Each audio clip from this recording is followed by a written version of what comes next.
Race recap brought to you by our friend at Gutterworks, Southwest Michigan's premier exterior modifications service. You can't call it Justin Barsha's thing anymore. Now you got to change it to your new. Always well hung, just like Justin Barsha.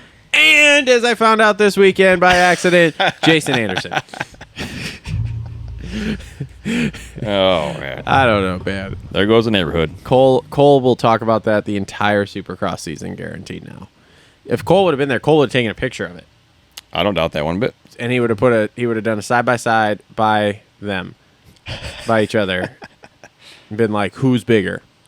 Well, I will say that we won't even talk about the ride right now, but Jason Anderson, seeing him as a family man with his beautiful bride and his little kid, like, that's so cool to see. Love to see it. Yes.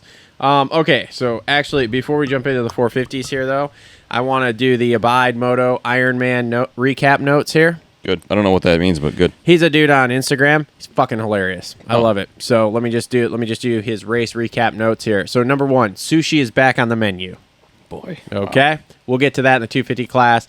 Deegan finish line combo makes Stu blush. Yeah, we need to talk about 100%, that too. which we will get to. Fork dog goes down hard. We just watched that on the ride home there. Ferrandis is riding a wild bull, doesn't make it 8 seconds. That sucked. Tough take right there. This is a good one here. Sexton is going to need an ayahuasca vision quest in Nevada desert after this summer. the beatdown's real, and we'll get to that in a second here. Jet goes 1-1. Kid can't even legally drink a beer. Also very true. He's only 20, so that's a thing. AP throws a dildo 80-plus yards. NFL scouts immediately interested. What's interesting about that, so for y'all at home that you may or may not have seen me on the broadcast, I haven't watched that part yet, but I was standing right next to the fucking podium with the Honda guys and Davey Coombs and a few other guys, and when AP's on the podium, in comes bombing what we thought was a water bottle, and as he's doing his interview, like, the cameraman, like, pans down and AP and whoever was interviewing him, like, look at it, and it's a fucking blue dildo, and like everybody's in shock. They continue the interview, and then as AP goes to walk off the stage, he like turns around and starts walking, and he does and spins around and reaches down and grabs this blue dildo and goes to fire it into the crowd, and then like just kind of sort of tosses it, but he was gonna send that baby over them mountains about 5 miles. It's hilarious. It was, I mean, that, and there was, I don't know if it was Abide or someone else that did the meme about throwing the factory Yamaha Star Racing dildo of Haley Deegan back into the crowd, because that was just the best thing I've seen so far this morning.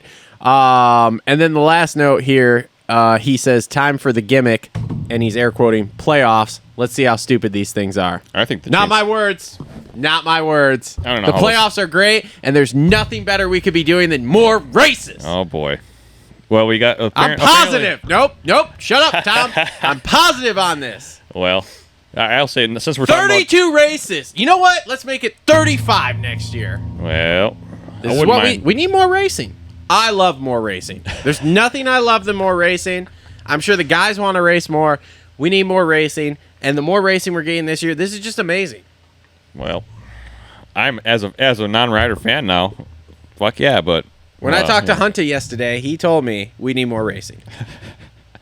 The thing, what I'll say about it is, I'm looking forward to seeing Chase Sexton back on a Supercross track and see what he got. See what he's got. We should just make it so Jet can go 50-0 in a year. Like this is great. Well, that's because you're thinking that he's going to go 17-0 for Supercross, but I don't think that. Not even a little bit. So that was your Abide Moto's notes there. Shout out to him. Really enjoy. I enjoy your notes every weekend. Actually, they are hilarious to me. Did I meet this person? Who is? No, Abide? we've never met him. I literally stumbled across him on Instagram one day and just started following him. Okay, and it's hilarious. Like he makes memes and that kind of stuff, and it's always hilarious. Meme warfare, my kind of style. He did one of like a guy with a kid over his lap about to spank him, and it was like they put like Jet's face and then like Sexton's face. I was like, this is the best thing ever. And then his race notes are just, they're classics. So, all right. So anyway, so jumping into the 450s here. 450 race recap brought to you by Gutterworks. Always well hung, just like Jason Anderson and Justin Barsha. I don't know how we get in this. We're just up. We're just up in it. We're just up in the ante. All right. Okay. So Jet completes the perfect season. Yeah, how honorable is that? Pretty cool to see. I feel vindicated. We were there to witness. We were there. We witnessed it. It was super cool. I have the video reel coming soon here of him crossing the finish line, and it was glorious to watch. So for me, like right after the finish line is the mechanics area. You go over the scrub single thing, which was awesome to watch. Which I was really surprised because I thought it was going to suck this year. Because when you come into all that speed and then you got to like scrub over something with the ruts, it's really dangerous. But it was super fun to watch. Like Deegan and those guys were hitting it. But anyways, when Jet Ghost rode his bike, I was the person standing at the bottom of the hill, and I'm like, if the bike's coming at me, I got a factory Honda that just went 22-0 coming at me. Let's go, and then just tipped over, but. Yeah, I'm gonna hug it. Shit. Well, I have some videos. So, like right after that, I went over to the podium. I went and said hi to Davey Coombs, and then I walked over to the podium with him across the track, and standing next to the Honda guys inside the little corral there at the podium. Man, it's kind of a magical thing being next to the number one plate and that kind of stuff. Like not the plate, but like while they're doing their powwow, I'm standing next to Hunter's bike, like looking at the jewelry that it is, and like this is fucking cool. So as Jet's going by for his last lap of a perfect season, I got like a video of me like, hey, look at my corny ass while he goes riding by in his last lap of perfect season, and then 2 minutes later, standing next to his brother's bike with the number one plate, it's like, we bared witness. My grandchildren probably won't exist, but if I have grandchildren, they're going to look at that and be like, fucking grandpa was next to Jet Lawrence's rookie season. Perfect. Yep. Well, if you go back and think about the other 3 perfect seasons here, so there was 2008, which I wasn't really into the sport at that point. You were, so I don't know if you saw it, but obviously I think I was working with Preston Mull that year. Okay, but obviously you didn't go. Well, did you go the last round then? I don't remember. It was a long fucking time ago now. Yeah. 15 years ago or whatever. So, anyway, I wasn't around to even be in it. And then Ricky's 04. And what was the other year he did it? I don't know. Maybe 06. I don't even know. I don't know. I wasn't around. It wasn't back-to-back, so it couldn't have been 05. I wasn't around for any of them. So, I wasn't that into the sport. It was kind of one of those things, like, I'd gotten into hockey real severely, so motocross. So, like, being able to see one in my lifetime here that I actually was part of, like saw him win, obviously 4 of the 22 motos, I'm like, this was cool. You may never see it again. May never see it again.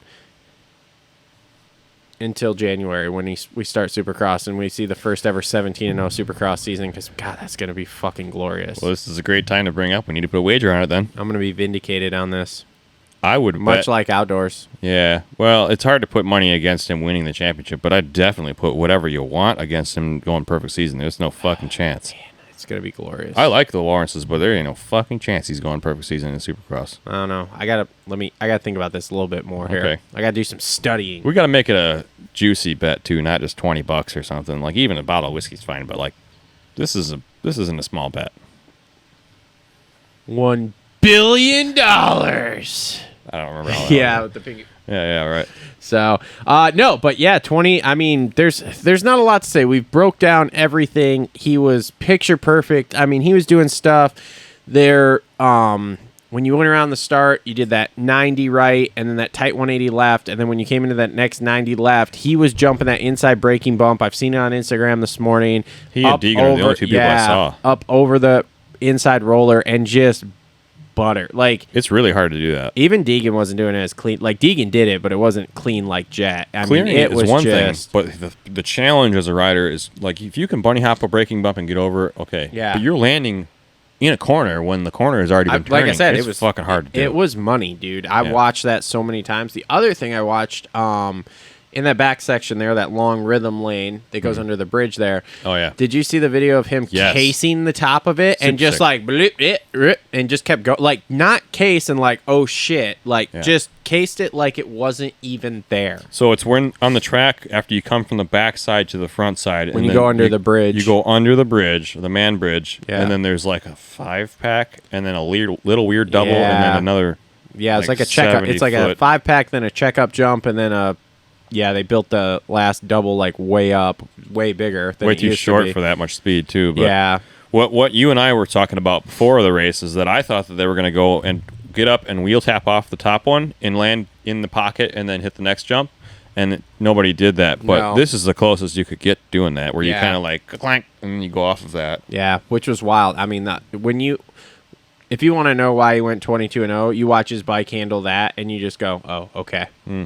I mean, dude, anybody else would have hit that, started going to Indonesia, whether they went all the way or not, and just been on the limiter. And he didn't even do it. He literally just like rode through it and then manualed into the face of the next one. It was the most.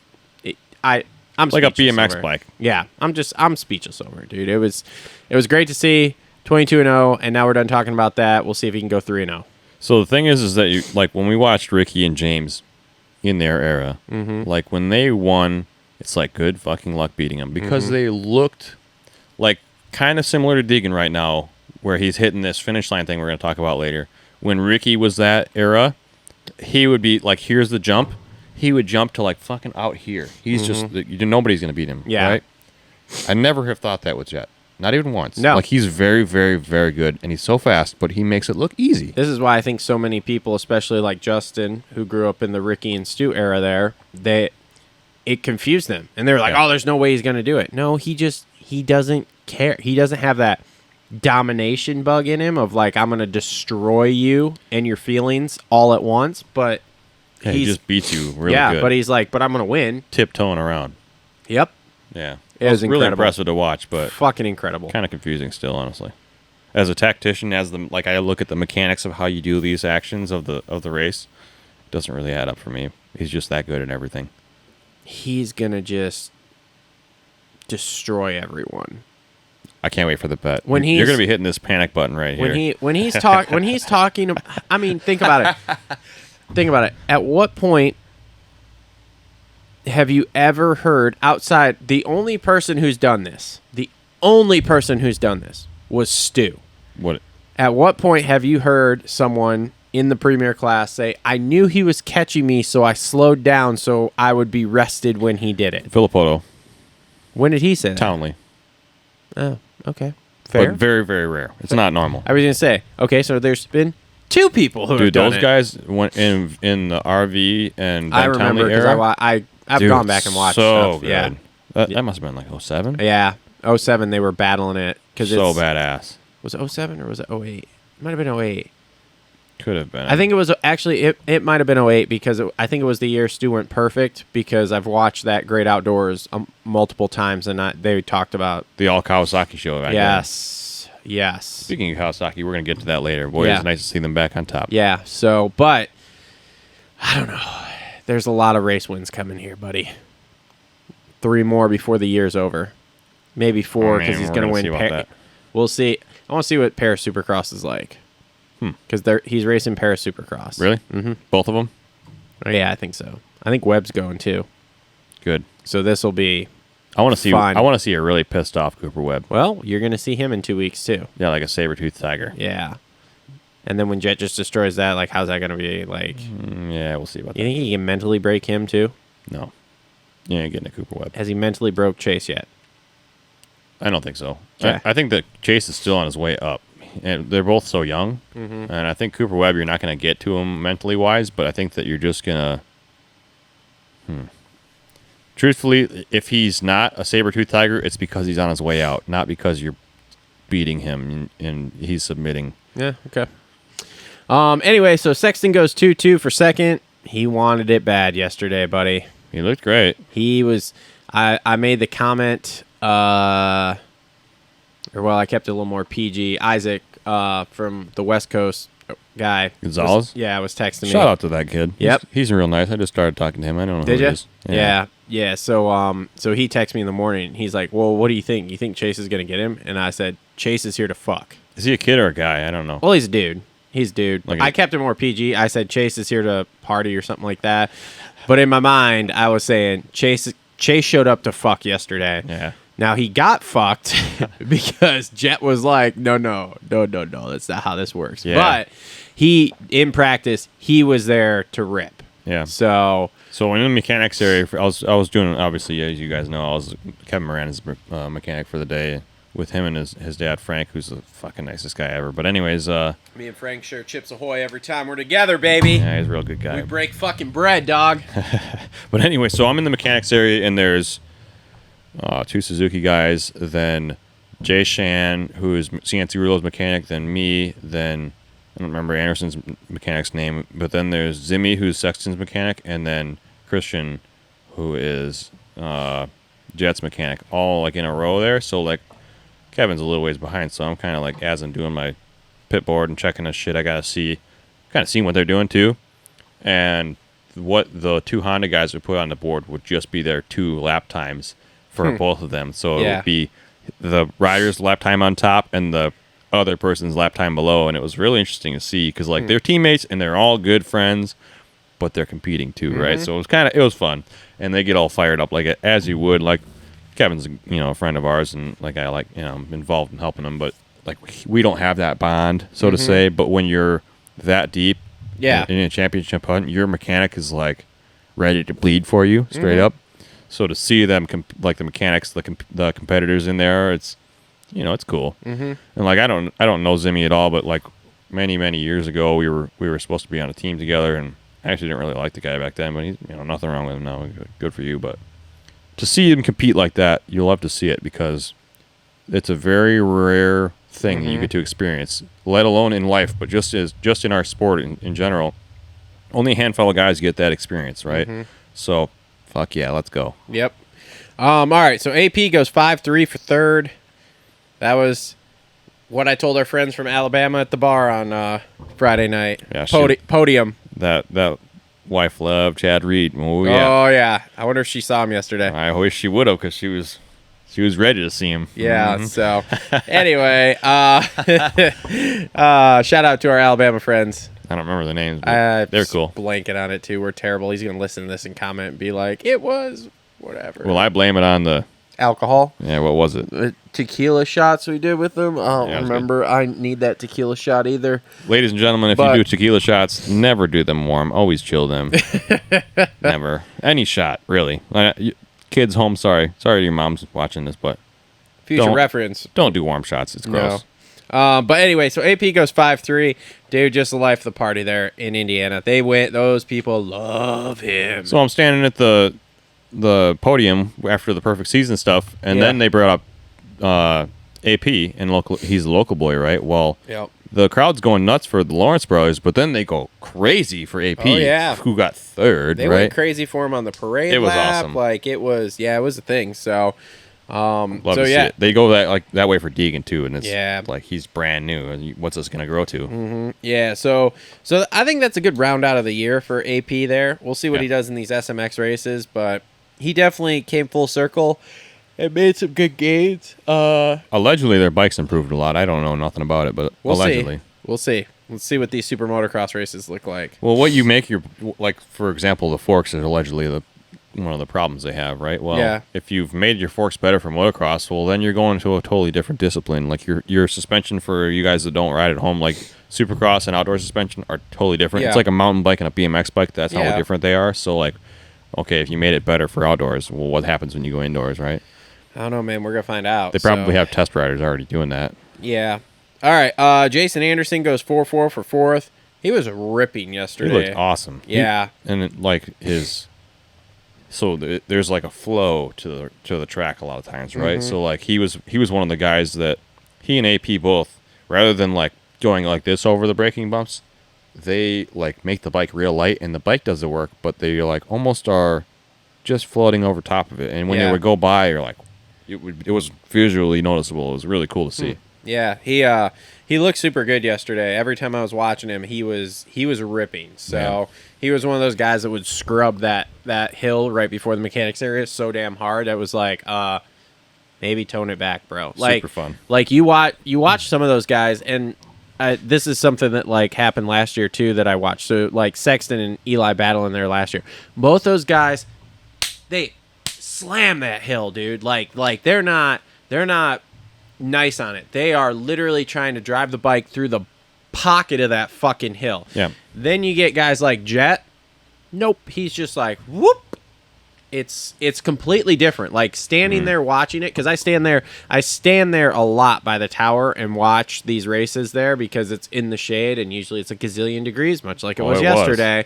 So the shade's really nice. So I watch that section a lot. And like I said, watching these guys float, there are some of them that do. I mean, Deegan was another one, and like I said, we'll get to him and how he like punched the bike in there.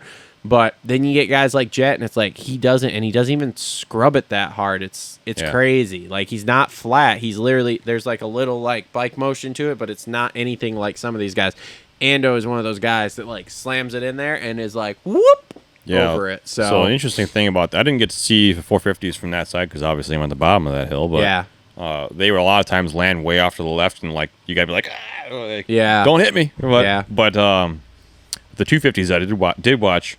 When they come into that scrub single real hard, most guys that are like going pretty fast, like they come into it and they're scrubbing and they're braking to eat their speed, and like they follow it and they kind of do a whip over the top. But the fast guys, like the top 5 250s is all I really noticed. Deegan's a great example for this. They're using the skid plate on the bike. They basically frame the bike into the ground and then slide the bike.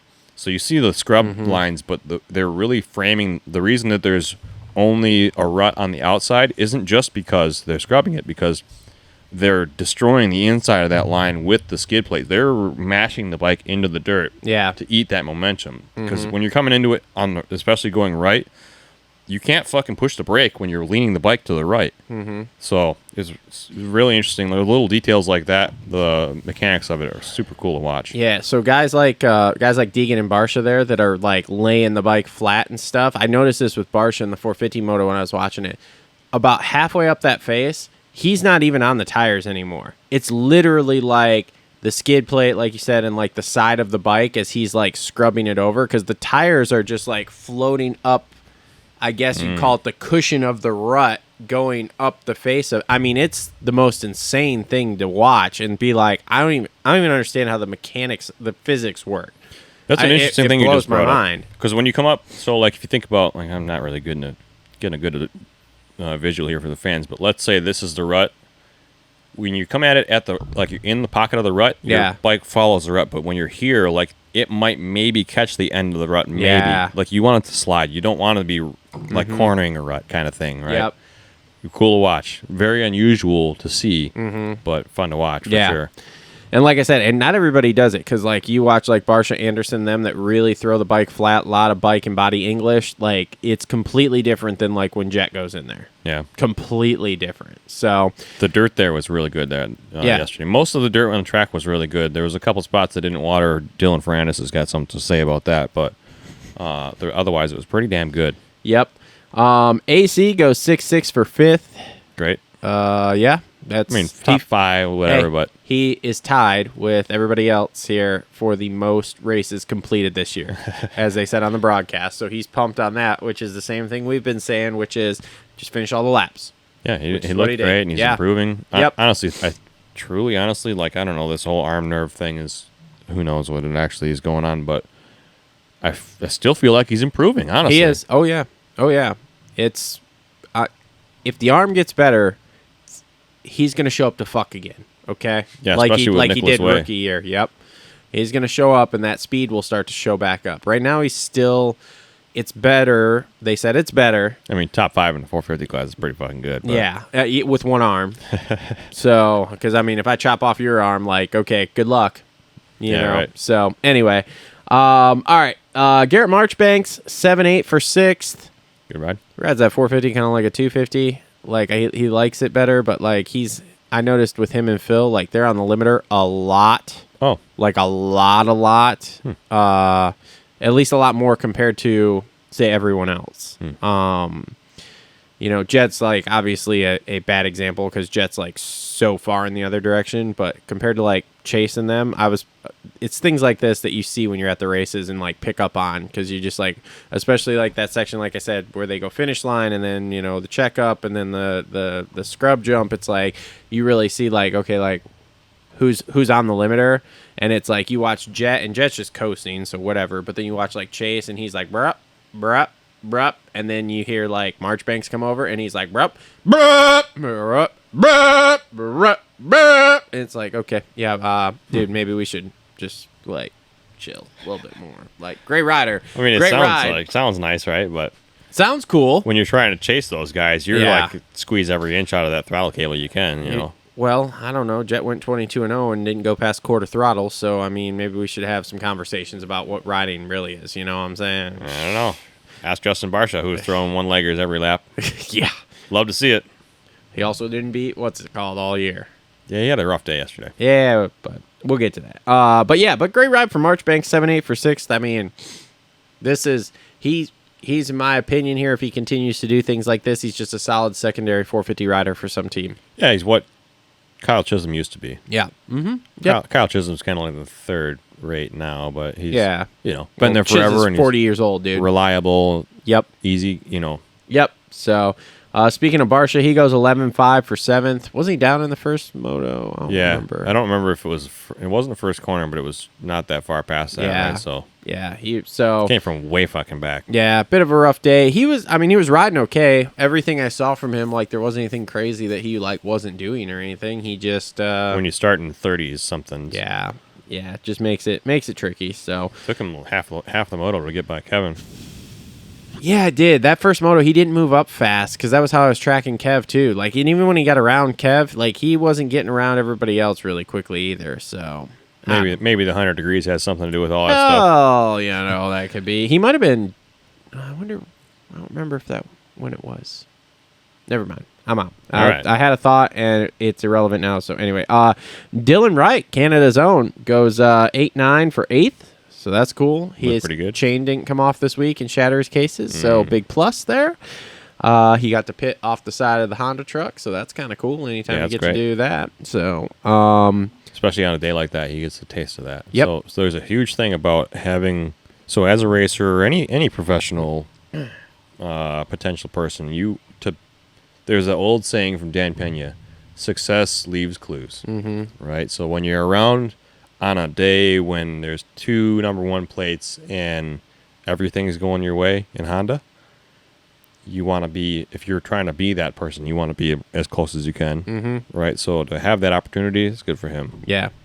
All right. Phil Nicoletti goes 12-7 for 11th. Or I'm sorry, 12-7 for 9th. Jesus. It's been a long weekend.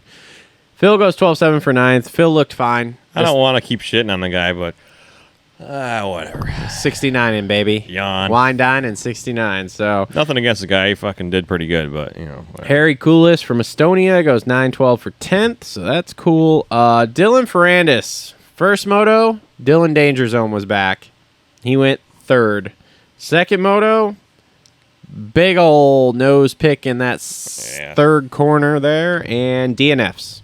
Yep, that's what happens when you don't water the whole track very good and you have a slide out like that. Yep, and to be honest, I think he's just over Star Yamaha at this point. So on the broadcast, we were listening to it on the way home because we just got back from the race fucking half an hour ago or whatever. Yeah.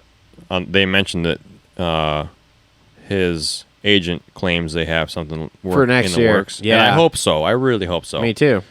It's But supposedly he's going to be riding next year, is what they said, which is weird because everything I've heard is he's not riding next year. Knock on wood for him. We'll see. We'll see what happens. So he looked good though. He really did look good. Hawaii's own Grant Harlan goes 14-14 for 12. Freddie Noren goes 22-10 for 13. And Freddie was way back in that first moto too. He also maybe he got tied up with Bam. I don't remember, but he came from a long ways back because I remember him going by somewhere where I was filming and I was like, "Oh, Freddie, what happened, bro? Like, why are you way back here?" So, anyway, did we miss Pettis? Nope. Oh, he got a bad overall then. Pettis goes 10 DNF for 14th. I didn't know he DNF'd. Yeah, that second moto he pulled off. Remember I told you I watched him pull in the pits and there was something wrong with the left handlebar of his bike. I don't know what it was. Oh, shitty. Yeah, so he looked so good. He like was there was fucking ripping. There was like 5 riders there. I was like, wow, right? Yep. 2 of them are really easy to tell, and Joe number 3. But Pettis was unreal looking. Just ripping. He's Canadian, right? Yeah.